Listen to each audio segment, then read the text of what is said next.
Hi everyone. In today's tutorial, we will show you how to transfer ownership on Discord.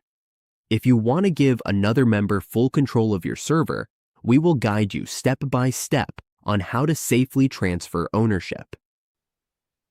Let's get started.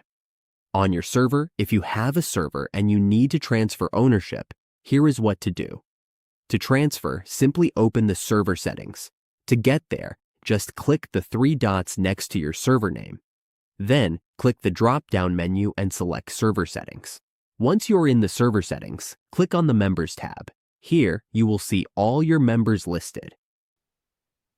To transfer ownership, click the three dots next to the member you want to make the new owner. Then click Transfer Ownership.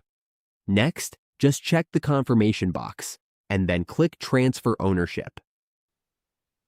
That's it. We have successfully transferred server ownership on Discord. The new owner now has full control and can manage the server going forward.